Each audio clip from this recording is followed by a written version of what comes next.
First You Think is a not-for-profit ministry of the First Unitarian Church of Des Moines. Support us at ucdsm.org today. 4 weeks ago in the sermon called Believing, Really Believing, and Talking to Your Car, I mentioned that psychology professor Lisa Feldman Barrett argues that emotions are constructed. There are, she says, two main biological continua. There's the pleasant to unpleasant continuum, and there's the high arousal to low arousal continuum. For low arousal and pleasant, think of blissful calm. For high arousal and pleasant, think of something really fun and exciting. For high arousal and unpleasant, think of being very scared or anxious. And for low arousal and unpleasant, think of being bored. The rich and subtle texture of our emotional lives is then a matter of using learned concepts to interpret our biological states in socially recognized ways. Today, I wanted to go back to that earlier point and say a bit more about that. Our emotions are a huge part of what we are. What are they? Where do they come from? What do they mean? What are we to do with them? Consider, for example, a feeling that you might have had, though you didn't have a name for it. Lisa Feldman Barrett describes it. Imagine the feeling of reaching into a bag of potato chips and discovering that the previous chip you ate was the last one. You feel disappointed that the bag is empty, and yet relieved that you won't be ingesting any more calories. You feel slightly guilty that you ate the entire bag, and yet hungry for another chip. So a mix of feelings, disappointment yet relief, a hint of guilt yet desire for more. Dr. Barrett gives this made-up emotion a name. She calls it chiplessness. What makes an emotion is that we learn to interpret our body states with some category. We use those categories to interpret other people's feelings as well as our own. So the categories constitute a social reality. If you have feelings of love, well, you wouldn't know that feeling was love if you didn't have lots of examples from other people. So chiplessness becomes a real emotion to just the extent that it becomes a social reality, that we learn from each other to understand our body states with that category. The empty potato chip bag is the paradigm, but the emotion could apply to other cases. Anytime you're enjoying something that comes to an end and you're disappointed and relieved and a little guilty because you think maybe you've been enjoying it more than you should, and you're desirous for more at the same time, that's chiplessness. If you've ridden the roller coaster in a given amusement park hundreds of times and you get there one day and the ride is closed for repairs, you're disappointed and yet also a bit relieved because you feel a little bit guilty about the way you've been a touch over-enthusiastic about this ride, and yet there's still a part of you that did want to ride it, so you're feeling chipless. Or you come to the end of the last episode of a series you've been binge watching, and you're relieved that you got all the way through it, yet at the same time sorry that it's over, and you suspect maybe spending all that time on this show may not have been the best use of your time, and yet you hope that there's going to be another season. You've got that chipless feeling. If you interpret your experience with this category a few times, it won't be long before you are adept at it. And now it's a real emotion, as real as happiness, sadness, anger, or fear. You might be thinking this new concoction is surely a mix of more elemental emotions. The feeling that something is bittersweet is a combination of bitterness and sweetness. The feeling of awe, says the Oxford Dictionary, is a feeling of reverential respect mixed with fear or wonder. Even supposedly opposite feelings can be mixed, like happiness and sadness at the same time. If you saw the 1997 Roberto Benigni film Life is Beautiful, in which a father tries to keep his child's spirits up while they are in a concentration camp, then you probably got a strong dose of happiness and sadness at the same time. The masters of literature evoke the various mixing of emotions as their stock in trade, as a 1960 New Yorker column by John Updike about witnessing the baseball great Ted Williams's last at-bat. Updike wrote, "No other player visible to my generation has concentrated within himself so much of the sport's poignance, has so assiduously refined his natural skills, has so constantly brought to the plate that intensity of competence that crowds the throat with joy." Emotions can certainly be mixed, but let's examine this idea that mixtures are ultimately made up of elemental primary emotions. The supposed primary emotions are generally identified with some lists such as fear, anger, sadness, happiness, and disgust. Those are the 5 internal characters inside the psyche of 11-year-old Riley in the 2015 Pixar movie Inside Out. When I'm encouraging people to identify their emotions and separate the emotion from judgment and evaluation, I start with what I say are the basics: mad, sad, glad, and scared. How are you feeling, I might ask? And I might hear, I feel wronged or neglected or cheated or abandoned or betrayed or let down. Those are judgments. If you say you feel disappointed, that's getting closer, but in a given context, it's likely to be tinged with judgment about another person's conduct rather than your own emotion. So to be helpful in identifying the emotion, I might ask, are you mad, sad, glad, or scared? And from there, we can begin learning how to fine-tune our identification of emotions. Under the general rubric of sadness, one might discern discouragement, distraughtness, resignation, helplessness, hopelessness, misery, despair, grief, sorrow, or anguish, each of which is distinct. Anger might be fine-tuned as annoyance, frustration, exasperation, argumentativeness, bitterness, vengefulness, or fury. Gladness might be fine-tuned as sensory pleasure, rejoicing, compassionate joy, amusement, relief, pride, wonder, excitement, ecstasy, and so on. Psychologist Paul Ekman did a number of cross-cultural studies in which he showed photos of facial expressions like or.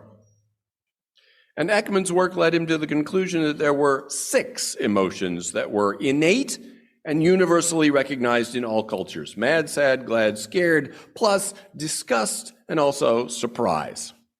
Another source lists 8 primary emotions, leaving out sadness, but including distress and anxiety, as well as interest. Despite ongoing ambiguity about the precise list of what the primary emotions supposedly are, various writers confidently declare that primary emotions are universal and innate. Turns out, according to Lisa Feldman Barrett and a growing number of researchers whose evidence I find pretty persuasive, that none are universal or innate. None. What is universal and innate in the area of feelings are those 2 axes, low arousal to high arousal and pleasant to unpleasant. That's the biology that is indeed basic. Basic to all vertebrates and possibly to many invertebrates. Everything else, it turns out, is cultural and learned. We had to learn how to interpret ourselves and each other as angry or scared. We had to learn, we learned it basically the way we learned a few minutes ago to interpret ourselves sometimes as chipless. The classic facial expression that Ekman thought were cross-culturally universal: surprise, anger, disgust, happiness, etc. Those are stereotypes, and they are problematic in the way that stereotypes generally are. In the attempt to abstract or summarize, they misrepresent the complex reality. Ekman's photos were not of people who were feeling the emotions supposedly pictured. They were people who were told to show an assigned emotion, so they displayed the stereotype. In reality, People who are angry have all kinds of facial configurations. Maybe sometimes you quietly seethe. Other times you might be screaming and shouting, which would look more like an open mouth than a very tight-lipped closed mouth. If professional actors made the faces like the ones pictured above, we would think that their character was either intentionally being campy or that they were ham actors. In real life, if you saw someone with stereotypical surprise face or the fear face or any of the stereotyped ones, you would be more likely to think they were mocking the feeling than that they were authentically feeling it. And we'll explore more along those lines after our interlude.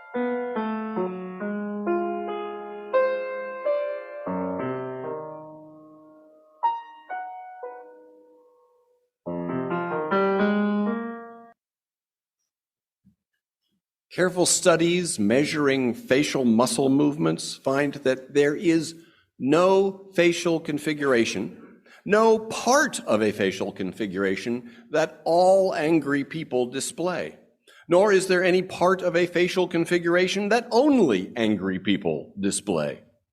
Sometimes those pursed tight lips are just someone thinking hard about something. When we dig a little into Paul Ekman's methodology, we learn that when he showed his pictures, like the ones that display the stereotyped emotions to people in remote cultures, he didn't just say, "What is this person feeling?" He presented the question as multiple choice. Choose the word that best matches the face. And the options were limited to Ekman's 6. They might not have been the emotions that in that culture were the most central or primary. Members of a culture in which chiplessness was central and primary to their way of understanding themselves, if there were such a culture, would not have found chipless an available option. Moreover, in cultures that didn't speak English, Ekman had to use translations of the English words, even if close matches to the English word didn't exist in the other language. The Kung people of the Kalahari don't have any word for fear. They certainly feel the heightened adrenaline from an immediately imposed danger, and they will flee from it, and we would characterize them as afraid, but that's not how they think of themselves. And since part of the experience of fear is recognizing this is fear, they don't have the experience that we have. Utka Eskimos have no concept of anger. The Tahitians have no concept of sadness. Maybe that's because they're in Tahiti. You might think, as one writer put it, that a smile is recognized in all cultures as a signal of happiness and social welcome. Actually, no. Here's what Dr. Barrett says about that. For one thing, happiness is usually the only pleasant emotion category that's tested using the basic emotion method, so it's trivial for subjects to distinguish it from the negative categories. And consider this fun fact. The historical record implies that ancient Romans did not smile spontaneously when they were happy. The word smile doesn't exist in Latin. Smiling was an invention of the Middle Ages, and broad, toothy-mouthed smiles became popular only in the 18th century as dentistry became more accessible and affordable. Classics scholar Mary Beard adds, this is not to say that Romans never curled up the edges of their mouths in a formation that would look to us much like a smile. Of course they did, but such curling did not mean very much in the range of significant social and cultural gestures in Rome. Conversely, other gestures, which would mean little to us, were much more heavily freighted with significance. Thus, Barrett concludes, so far as I know, no emotion concept is universal. But even if one were, universality itself does not automatically imply a perceiver-independent reality. Take, for example, magical little people, called nymphs in ancient Greece, leprechauns in Ireland, brownies in Scotland, fairies in Celtic legend, menehune in native Hawaiian folklore, trolls in Scandinavia, Aziza in Africa, aglulik in Inuit culture, Mimis in Aboriginal Australia, Shin from China, Kami from Japan. Even if magical little people were part of every single human culture on Earth, that wouldn't mean they were a perceiver-independent reality like atoms and rocks and trees. We're not saying emotions aren't real, we're saying they're cultural. And they are very real, just like money is very real, which also isn't a perceiver-independent reality, but depends on the social agreement of a given society. Other than those two axes of arousal and pleasantness, everything else in the area of emotion depends on having the concept, and concepts are learned features of a culture. Not all cultures have the emotion concepts of English-speaking cultures. Instead, they may have others. Of course, cultures sometimes borrow from each other, the way that English speakers have borrowed. Examples I've mentioned before, Schadenfreude and Weltschmerz from the German, ennui from the French. Here are 17 others we might consider appropriating. From Italian, fiero, the enjoyment felt when you've met a challenge that stretched your capabilities. From Yiddish, naches, feelings of pride in the accomplishment or something, or sometimes just the existence of your offspring or mentees. From the Dutch, gezellig and voorpret. Gezellig is a specific experience of comfort with friends. Voorpret is pleasure felt about an event before the event takes place, a delighted anticipation. From the Greek, stenochoria, a feeling of doom, hopelessness, suffocation, and constriction. From the Korean, jeong, happiness, specifically from attachment to a close friend. From the Ilonggot of the Philippines, liget, exuberant aggression involving intense focus, passion, and energy while pursuing a hazardous challenge with a group of people. It sounds similar to the recently developed emotion concept in our culture that we call putting on your game face. Also, Filipino, gigil, the urge to hug or squeeze something that is unbearably adorable. From Norwegian, forelsket, an intense joy of falling in love. From the Danish, hygge, a certain feeling of close friendship. From the Russian, toka, which is spiritual anguish. From the Portuguese, saudade, a strong spiritual longing. From the Spanish, pena ajena, sadness over another person's loss, discomfort or embarrassment for someone else's behalf.